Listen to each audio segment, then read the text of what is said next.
Hello, everyone, and welcome to Virtual Travel Escapes.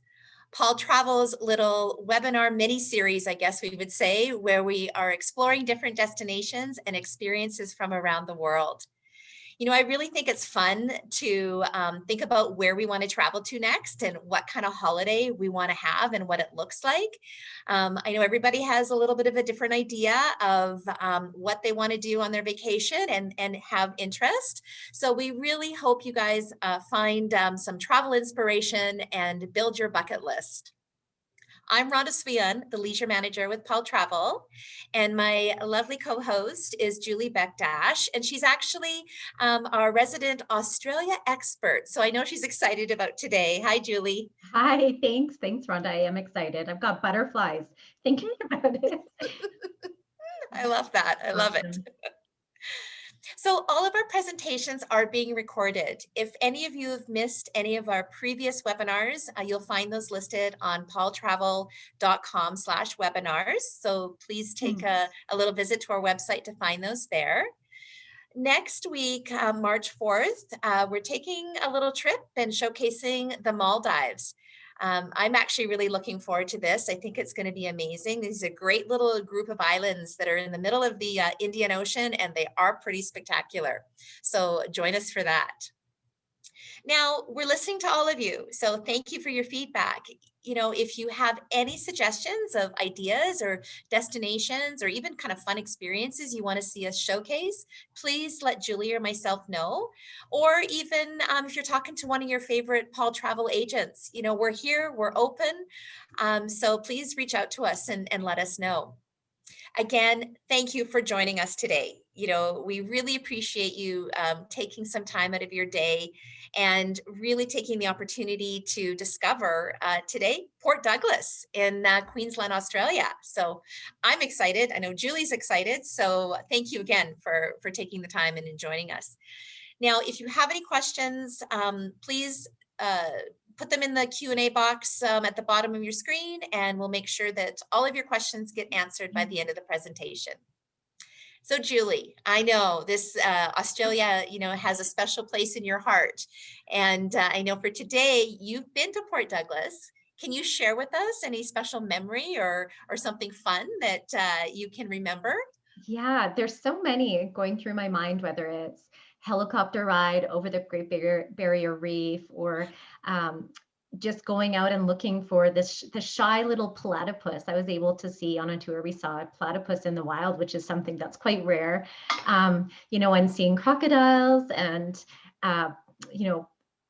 holding a koala, which you can do in Queensland. There's so many. It's just such an incredible place. You can do so many things. But I think it's probably all the variety of like animals and nature and all that wildlife is just all comes to mind when I think of this area. So just So like amazing. a little piece of paradise. Love it. So amazing. Yeah. Yeah. So today, I'm so happy to have with us is Tara. It's Tara Bennett from, she's the CEO of the Tourism Port Douglas Daintree region. And I've had the pleasure of meeting Tara. We're trying to think maybe 3 or 4 times. She travels to North America for trade shows where us Australian specialists will go and learn about what's new in the different regions and with different tour companies and hoteliers. And I've met her there a couple of times at least.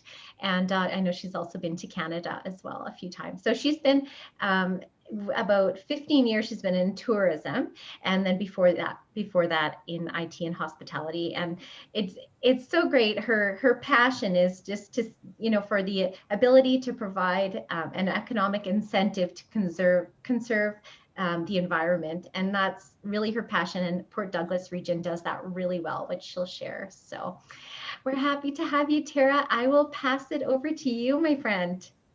Well, thank you, Julie, and thank you, Rhonda. It's so exciting for me to be able to share my beautiful little part of the world with you all today. Hello from Port Douglas. It's 9 o'clock in the morning here and the start of another beautiful tropical day for us. We're right in the middle of our summer right now. I'm going to share my screen so that I can bring you some lovely images while I introduce you to my little part of the world and paradise. Let me make sure I've got all of this right for you. Okay, so Port Douglas and the Daintree, it is a very unique environment. It is where the reef and the rainforest meet, two World Heritage listed areas. Now, before I give you a lot of detail and information to take on board, I just wanted to share with you a video to really transport you to this place, and then I'm going to be able to talk you through the experiences we have on offer and just how it is such a match for so many Canadian travellers. So please enjoy.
So that's a little snapshot of the Port Douglas and Daintree region. Our area is located just 1 hour's drive of Cairns Airport. So Cairns is one of the most northern cities in Australia, in the state of Queensland. For accessing our area, we have pre to COVID, flights coming in direct to Brisbane, Sydney or Melbourne that would then transfer up into Cairns. The journey from Cairns though is quite exceptional. The photo there you can see is of the Great Barrier Reef Drive. So leaving the city limits essentially, visitors, whether they have a shuttle bus or hire a vehicle, they'll take this journey on this really dramatic road with the ocean on one side and the rainforest on the other. We are a lovely tropical destination, so it averages about 26 degrees year round. In our summer months, which is right about now, we probably get up to about 30 or 31 degrees.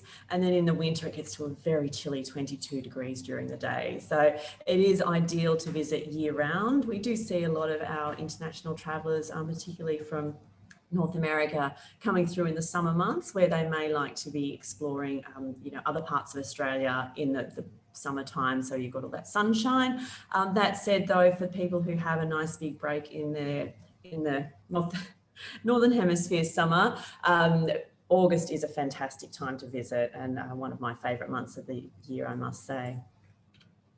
So the region is most famous for the Great Barrier Reef and the Daintree Rainforest, and I will explain just what experiences are available for people who are coming into the area. Visitors though, we do have quite a diverse visitor market. We see ourselves as a leisure destination, so it's all about holidays for us. We are a very small seaside village area, so it's not a place for people to come and do a lot of corporate travel. Traditionally, pre-COVID, our market, it's a lot of Australians travelling. The beauty for that though is for our international travellers, they get to meet Aussies when they're on holidays, and I think that's always one of those lasting memories is having met locals when they're in their own environment. And I know that's what a lot of people talk about, the friendliness of the area and being able to connect with Aussies.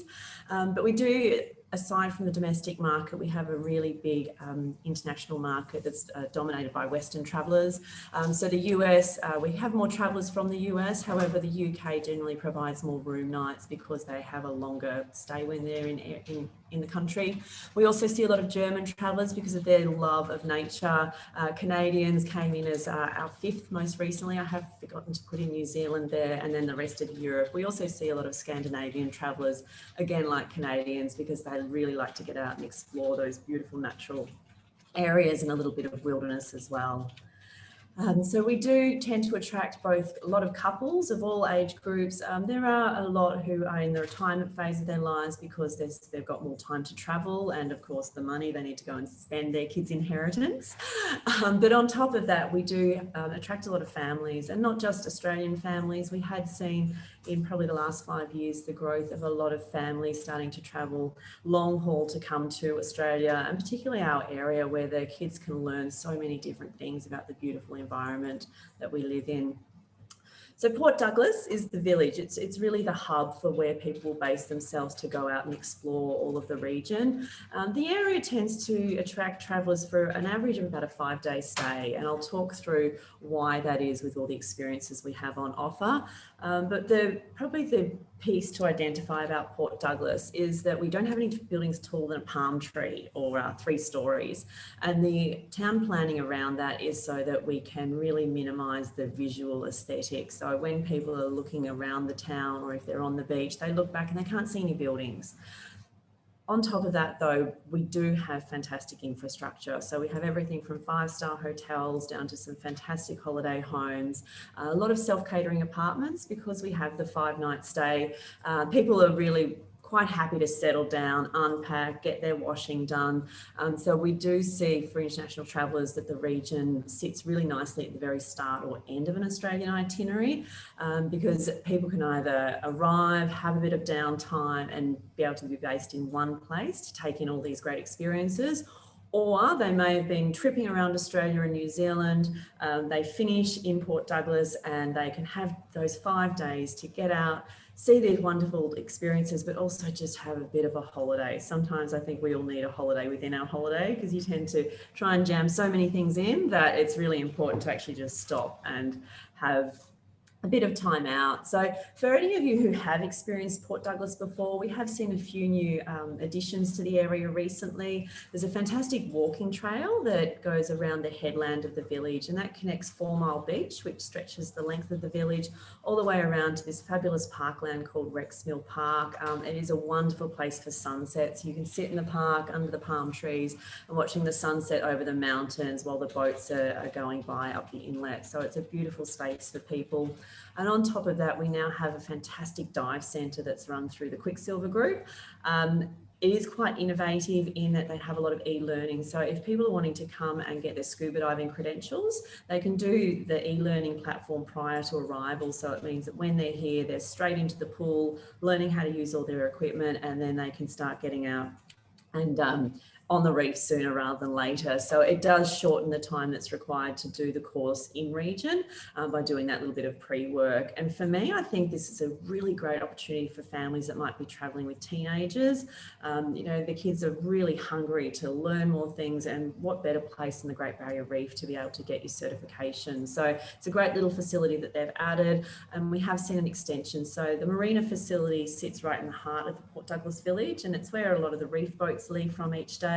They did extend that 2 years ago though, and so we are attracting a lot more white boats and the super yachts, which is just really adding to that mix of the type of travellers we're seeing in Port Douglas at the moment, or previously.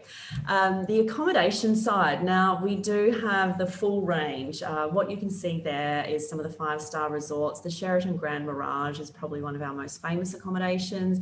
It was built in 1988 and 4 years ago came out of a massive refurbishment. It is your classic resort with the big lagoon pools. It sits right on 4 Mile Beach, so you can be in the pool looking at the beach, or you can be on the beach looking at the pools. And they now have a number of private cabanas dotted around the pool that are full service. So for people who really want that hotel experience, that's a great option. As I mentioned though, there are a lot of apartments for people to choose from. They tend to be a bit closer to the village, so they're a really good way for people to be able to just walk to the restaurants at night time, walk to the beach or to the marina, and have that really nice village atmosphere where they'll have their favourite cafe and coffee stop in the mornings. There is though, getting further out of the Port Douglas hub, a number of smaller accommodations, even stretching up into the Cape Tribulation area, which I'll explain a little bit more to you shortly. But one of my favourite little lodges, and it's only 10 minutes from Port Douglas, is Tala Nature Reserve. Now this is an incredible little oasis. When the family purchased it, gosh, it's about 15 years ago. It was degraded land that had cattle on it, and they really had this vision of turning it back into a reserve. And so you can see there, it's a beautiful eucalyptus forest.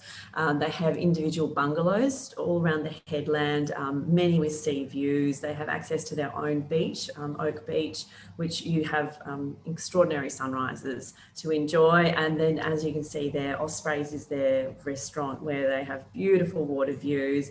There's a little bird feeder on the tree in front of the restaurant there, so you can see a lot of the Australian birds feeding and having a little bath. I've even sat there with my mum and seen a massive goanna, over a metre long, this massive lizard with incredible markings, walking up the tree for a drink. So this property, it's all about nature.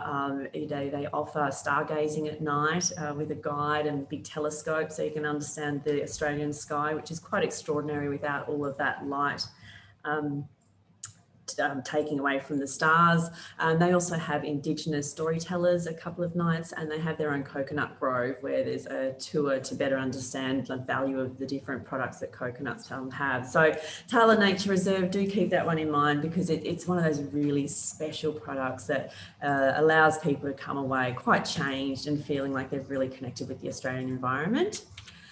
So the Great Barrier Reef. Now, if I could see you all, I'd say hands up who's been, but it is such an extraordinary resource. It's one of the only things you can see from space, and we have the closest departure point. So for people to be able to get out and experience the Great Barrier Reef, they've got less time in the boat and more time out on the water.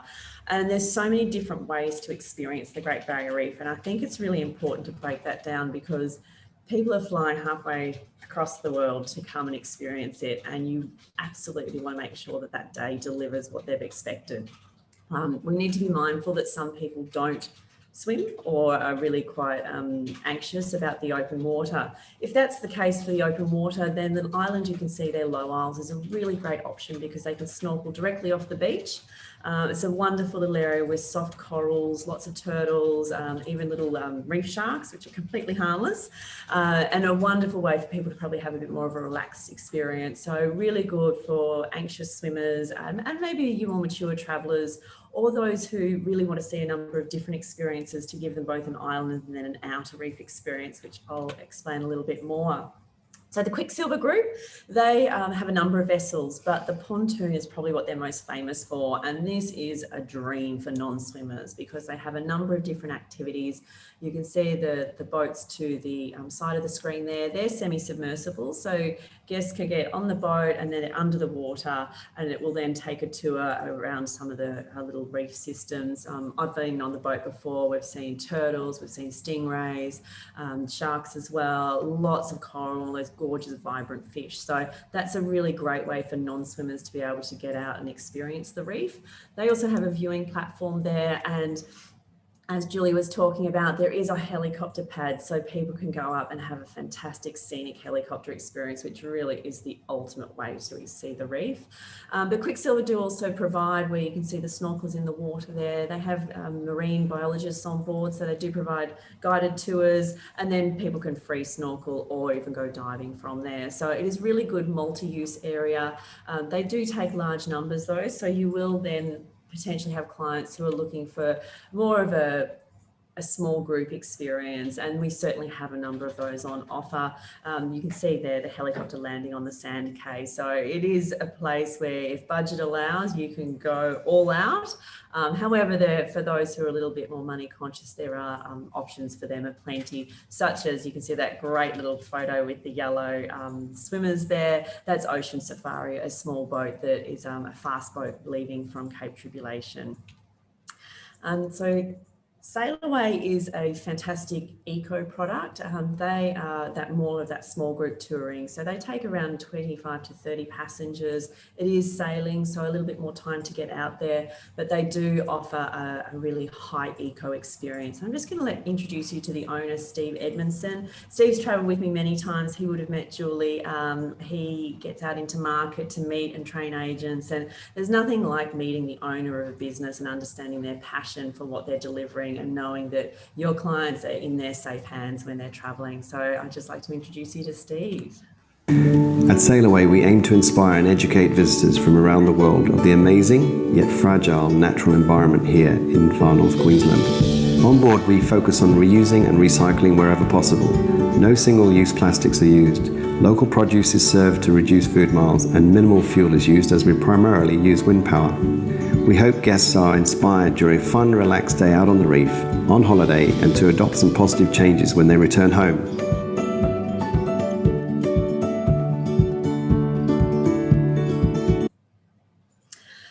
So that's the Great Barrier Reef. Wonderful operators to get you out there, snorkeling, diving, and so many millions of fish for people to meet. So it is a wonderful experience that is offset or matched with the wonderful rainforest that we have.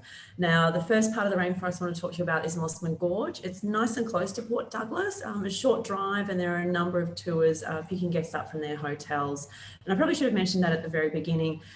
Is it a drive destination? No, it doesn't have to be. So every flight is met by shuttles or coaches from the airport, taking that 1 hour's drive up. All of that can be pre-booked. So as your guests are coming off the plane into the arrivals terminal, they'll see their name up on a board with their driver ready and waiting to facilitate their trip up to their hotel. So it's an absolutely seamless experience, and that's why all of the tours do provide pickups from accommodation in our region for Port Douglas.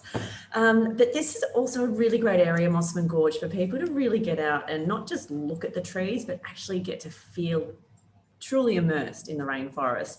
You can see there the floating on the lilos. Now, this is part of an experience with a company called Backcountry Bliss called River Drift Snorkeling. So it's a half-day tour where they are kitted up with the wetsuits, because the water is quite cold. Even for us, it's cold. It would be cold for you. And they then put on the snorkel and they do some freshwater snorkeling where they hope to see little turtles, jungle perch, and you'll see as you're coming out of the water, potentially lots of butterflies in the treetops. So they then have the opportunity to just float down the creek, taking in the sights, the sound and the smell of the rainforest. It is just one of those magical experiences. Being a half day as well, it allows for your clients to then have, a half day sitting by the beach, going out for a nice long lunch. It's a great way to be able to balance a really cool experience whilst also having a bit of downtime and actually some of that holiday time. One of our probably best known products in the area is Silky Oaks Lodge. Now, they've just been bought by Bailey Lodges, which is a very high-end lodge collection, and they're undergoing a massive renovation right now, and they'll come back online on the 1st of October. So right in time to start booking those wonderful trips out to Australia. I will show you a little bit more about that shortly, but another part of Mossman Gorge is where we have the opportunity for people to enjoy guided Indigenous walks. So the area has an incredible link with our local Gugulanji people. The gentleman you can see on the screen there is Roy Gibson, and it was his dream to create this incredible facility for visitors to appreciate the rainforest, but more importantly for his people to be able to share their rainforest stories. It's been an incredible success. It sees hundreds of thousands of visitors going through every year, and while they have access to the rainforest, they do provide these small guided walks that begin with a smoking ceremony where people are welcomed into the forest and then taken along the pathways to learn about the plants, a lot of the healing qualities, their ancestors' experience in the rainforest, and even their childhoods here and how their elders have been passing on all of this knowledge. So it's a wonderful experience and way to connect with culture.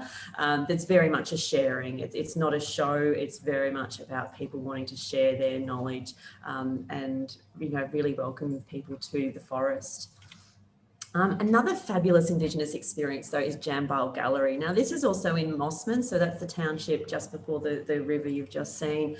The artist Binna, he owns the gallery, and he was taught his craft by his mum. And what he does is he has this fabulous little garden area at the back of his gallery where people can learn dot painting, as you can see there. And through that, they hear the stories of the region, but they learn just what the meaning is behind the dots. So Jambal Gallery Gallery and Binna. For self-drive, people can book in and drive themselves there, but it is also part of a number of different tours, which Julie will always be on hand to tell you about, so that you can connect people with this wonderful experience, because it's just so hands-on. It's so different to what you'll be able to do elsewhere. And Binna's a great guy. He's just such a great man, and I love the way he works with visitors and really enhances their experience. You can also see there, though, in the water, in the shallows, this is a hunting experience with walkabout cultural adventures, and Juan is the owner-operator. He's also a Gugu Yulanji man, and he will teach people hunting techniques so that they can learn how traditional fishing has been done in the area for thousands and thousands of years. He also takes his groups into the Mossman Gorge, where he will do, again, a lot of interpretation around their history and a lot of the traditions that they have with the rainforest. So we have a thriving Yulanji community here. Juan actually is currently teaching at the primary school. He's teaching the Yulanji language, in a world first for Australia anyway. And so that really is trying to increase that connection with culture that we have in the area. So both really genuine, wonderful, small group, intimate experiences as well. So really very much for the discerning travellers who want to leave a little bit changed from their time in the area. So the rainforest, our Daintree rainforest, it's really, really old. When I say old, it's 3 times older than the Amazon, which means we have the craziest animals in there. Some very much like dinosaurs, being the estuarine crocodiles and the cassowary birds. It is an area that has very minimal building. There are some small accommodations available. There are a number of tours and dining facilities, but it is really very low. The village of Cape Tribulation, which is probably the best known area to visit, they only have 120 residents. So we are talking really minimal development, so that we have this incredible wilderness. And right at Cape Tribulation is where the Great Barrier Reef and the Daintree rainforest meet. So that's 2 World Heritage listed areas sitting side by side. It's absolutely not by accident, and it is certainly why Sir David Attenborough calls this place his second favourite in the world, after his very own home, which is always your favourite place, right? But it is always great, I think, with rainforests to move. The interpretive walks are really important, and it is necessary to have a guide so you can really understand the complexity of the ecosystem. But you can also have a lot of fun there. So that's why we have horse riding that runs along the beach and through some of the rainforest trails. There's mountain biking, guided hiking, and really great ways to get out and engage with the rainforest, similar to what we saw with the river drift snorkeling earlier. So yeah, some examples there of the horse riding options and the boardwalk. So there's incredible interpretation there. The Daintree Discovery Centre, they also offer multi-languages. So if you have French-speaking travellers, they'll be able to get all of the interpretation that they might be missing with English guides. They also provide audio guides for kids here. So they've got an entire different story for kids to be able to better appreciate what they're seeing, which I took my family there recently, and the kids were like, their looks of astonishment. They were so excited with what they were learning. And there's a lot of the connection with the era of the dinosaurs there, which always brings kids to life.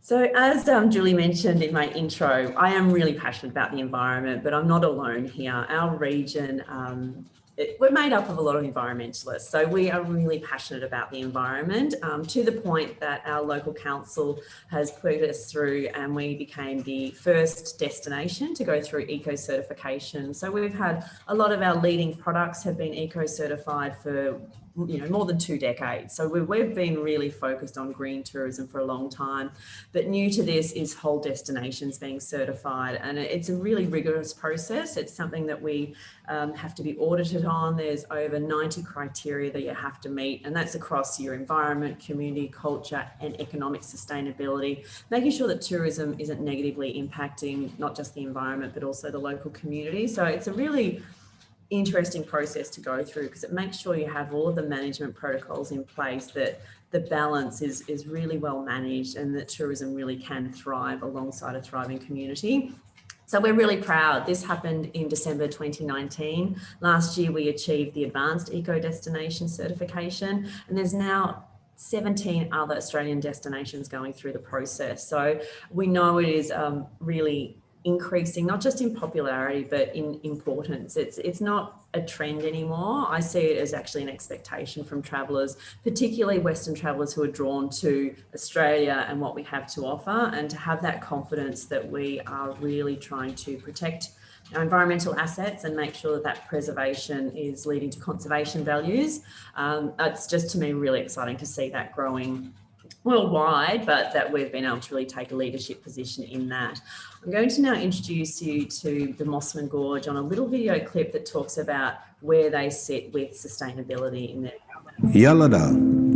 The Mossman Gorge is located within 20 minutes drive from Port Douglas, residing on the traditional lands of the Gulgan people.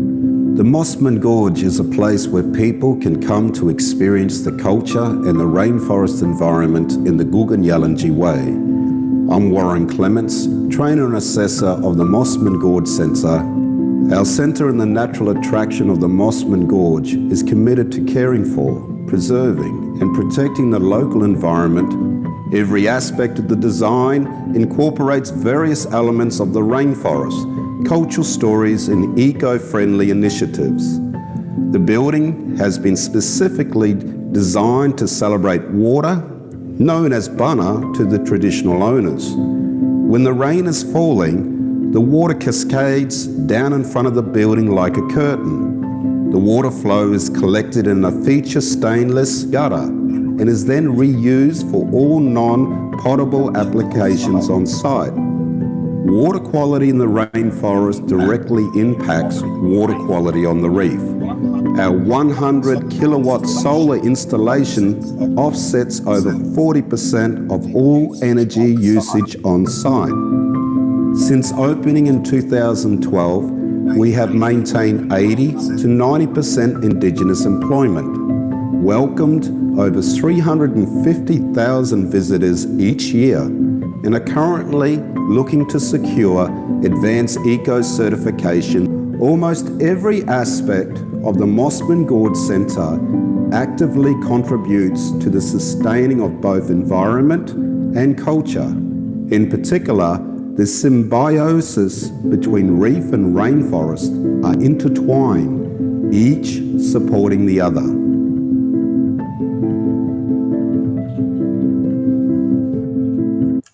Thank you. I just don't think there's anything like hearing it from the people who are on the front line, delivering great experiences every day and hearing their passion for what they do. But we're going to move away to another passion of mine, which is food. Now, food, I know, is always at the core of decisions for every day, or it certainly is for me. And our region being a tropical destination, we're very fortunate to have great access to tropical fruits, weird and wonderful bush foods, but also fantastic seafood. So it's always a nice addition to the reef, rainforest and fantastic wildlife experiences that the area has to add on a food experience. And it could be a tasting tour, going up into the Atherton tablelands, meeting with some of the growers and learning about their farming techniques. Or as Warren just said, that symbiosis between the land and sea. Our farmers, some have open farms, and they talk about what they're doing within their farms to reduce a lot of the chemicals they use, because they know their role is as a guardian, and they work alongside the Great Barrier Reef, so they need to make sure that their farming practices are minimising any potential impacts on the Great Barrier Reef. But also for visitors, particularly if they're staying in self-catering accommodation, when you're looking at an itinerary, it's always great to try and have a bit of a lay day in Port Douglas on the Sunday. And that's when the markets are held. They're a cotter's market where all of the stall holders need to have produced in some way the goods that they're selling. And a lot of the farmers come down from the hills and from the coastal plain to sell their produce as well. So it's a great place for people to stock up, be able to then put on their own picnics in the park or by the beach, and really be able to enjoy the beautiful local foods that we have on offer. Port Douglas itself, though, we are fortunate for what is a small village. So our town, we have a population of about 4,000 people, but we have on top of that capacity for about 5,000 visitor beds. So there is a really established local community, which I think makes us quite different to a lot of the islands where it's more of simply the resort and the setting. You are in an area with that local community where everyone knows each other's name, but we do have this fantastic food culture. So there's over 60 dining dining establishments in our little village. A lot of them are really lovely alfresco restaurants where they really try and showcase a lot of the local produce, the seafood, the meats that are grown in the local tablelands, and all of the wonderful Asian sort of greens that we have access to as well. So do be aware, we have a fantastic dining guide, which I know Julie has access to, but when you're putting itineraries together, bear in mind that food aspect and how that could be woven into the itinerary, because I think we all know that it is those food moments that can create so many lasting memories of a wonderful holiday. Now, it's all about me for a little moment here, because I've given you the journey and shown you a lot of the great experiences we have on offer, but living and breathing in this region is when you really get to love it. And we have a lot of these fabulous walking trails that many people would know about, but they are through the national parks. The one you can see of me in that top of that waterfall there, that's Mowbray Falls. It's accessed only half an hour from Port Douglas. So you can drive up to the very top, and then it's about an hour's walk in, some fantastic views through a lot of different ecosystems, and then you come up right on top of this waterfall. So it is an extraordinary walk and view to be able to take in, and to just be the only person there. We also have a lot of places where the bathroom facilities, being a nice warm environment, tend to be on the outside rather than the inside. So for the right travellers, do try and seek out some of these little unique spots where you might have a lovely bath with a view, or a nice little outdoor shower area to be able to enjoy. Another aspect that I love doing on my weekends is the four-wheel driving. Now, we have some of Australia's best known four-wheel drive tracks.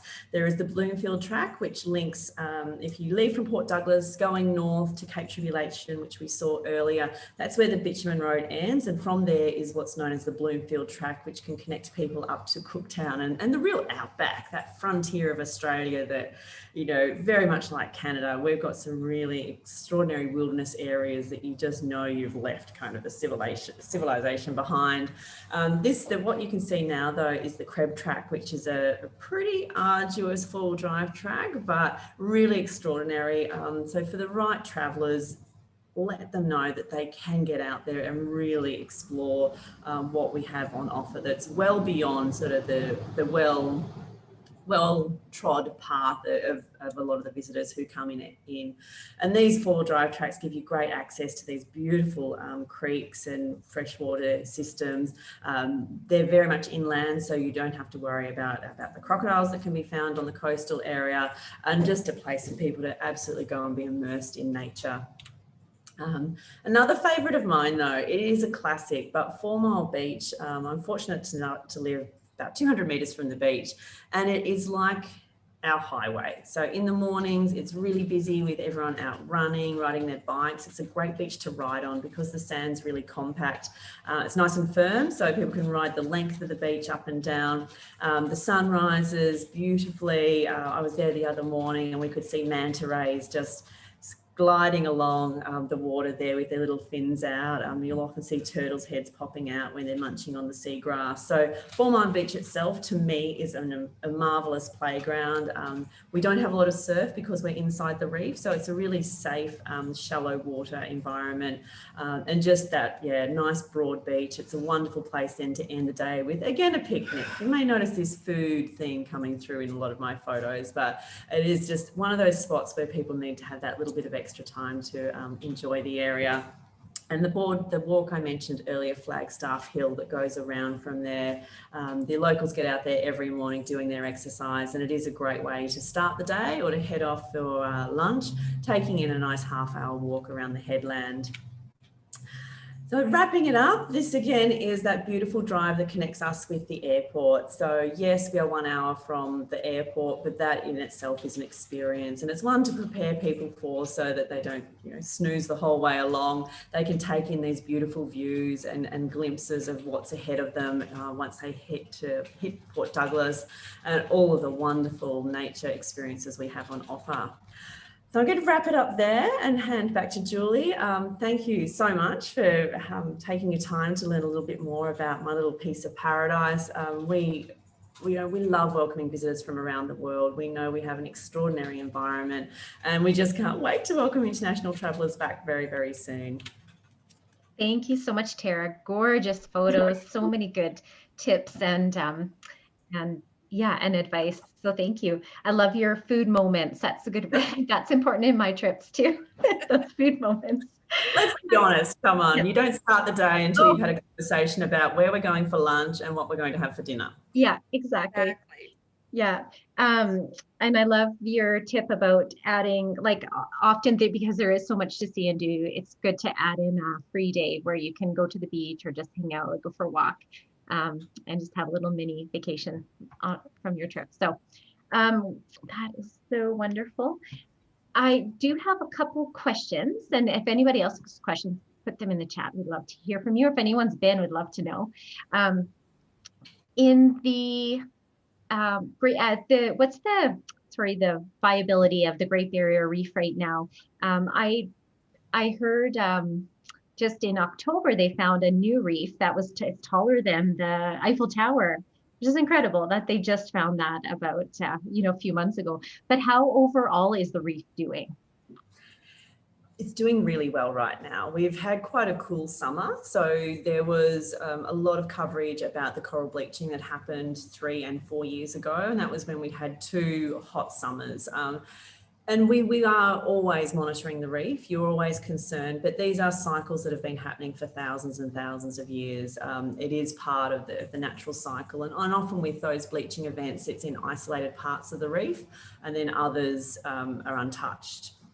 There was really good recovery. So what comes back after a bleaching is a very resilient coral. So we are learning more and more about that. And through COVID, the federal government has been doing a lot of funding on reef research so that we've got a much better understanding of what the reef needs and how we can best look after it. So it's been great for a lot of our reef operators who haven't had as many visitors going through to be able to spend this time out nurturing their reef and learning more and more about it. So it's absolutely viable. It is the best managed reef in the world.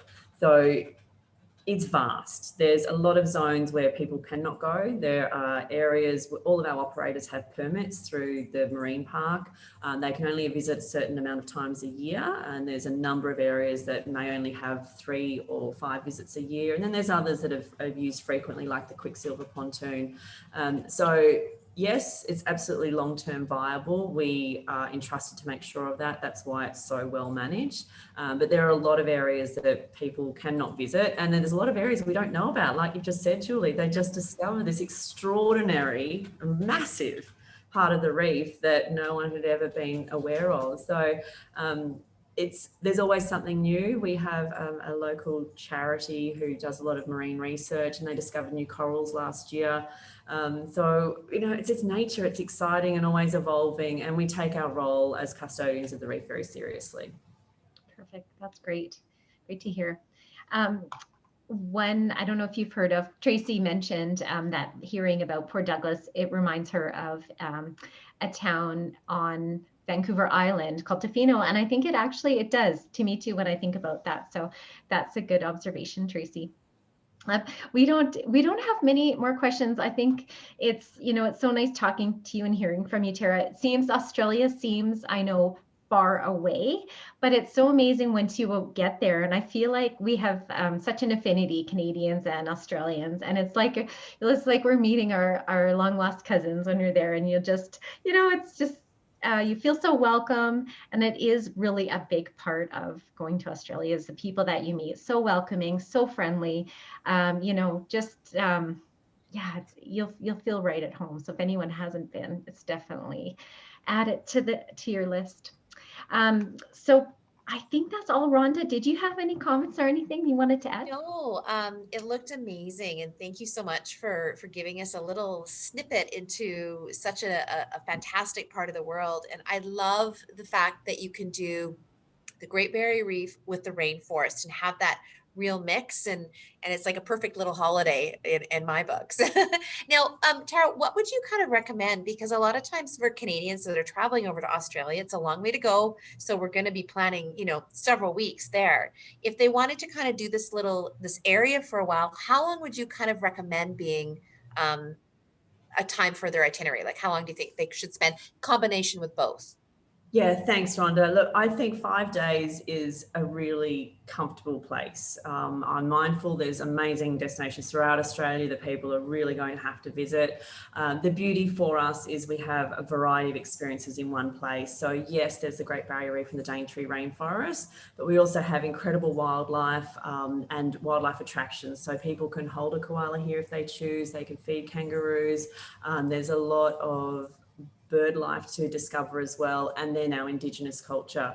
So 5 days with enough, time to enjoy a lot of those experiences. As Julie said, it's critical to have that downtime and a bit of, just taking it in. And that's, I think, when you have those moments, you'll have your own sense of discovery and a little bit of exploration. So 5 days, 4 nights, preferably at the start or end of an Australian itinerary, so that you're not packing your bag every couple of days before you leave or just as you've arrived in Australia, because I think sometimes with the cities you tend to hop and hop, which is important because there's a lot to see. The beauty for us is we have so many experiences in one place. You don't have to pack your bags every couple of days.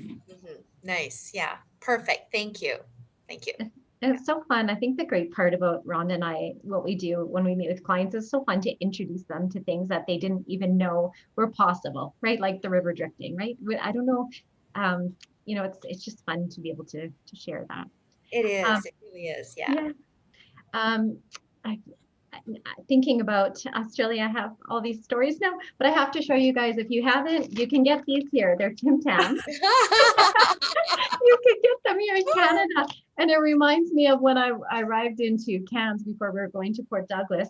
I had stocked up on Tim Tams before to bring home for gifts, and it was in my carry-on, and it went through, and I was just by myself, and it went through, and there's a security guy watching the screen, and he's looking at the x-ray of my and then he looks at me, and he looks at the screen, and he looks at me, and he said, "Double coat." Because it was the chocolate double coat. There was just a little, it was so funny. I burst out laughing, and I was the only one there, but it was funny. Anyway, I love that. That's an Australian moment, that even the security guard just more interested in what kind of level of chocolate coating you've got. Yeah, it's just these little things that you in traveling that come up that I really miss. Yeah, those times you can laugh at yourself. Julie, I just wanted to touch on, I really loved you talking about the affinity that I believe Canadians have with Australia, New Zealand as well. I completely agree. And for that, we do have a lot of people from Canada who have chosen to live in this area. And you do see a lot of people on their working holiday visas as well, because I think there is just that similar zest for life. We love things done well. We're discerning, we expect our food, our wine, our cocktails to be of a certain level, but we just love the wilderness. We love to be out experiencing that. And I believe that's why, our destination is such a great fit for your travelers. Definitely. Well, we can't wait to see you again and experience it in person. So thanks again, Tara. Enjoy your day. And thank you all again for joining us. We love that you're with us, and we love your questions and your suggestions. So until next time, we'll say goodbye and enjoy the rest of your day. Thanks, everybody. Have a good day today, Tara. You everyone have a lovely afternoon. All the best. Thank you. Bye. Bye.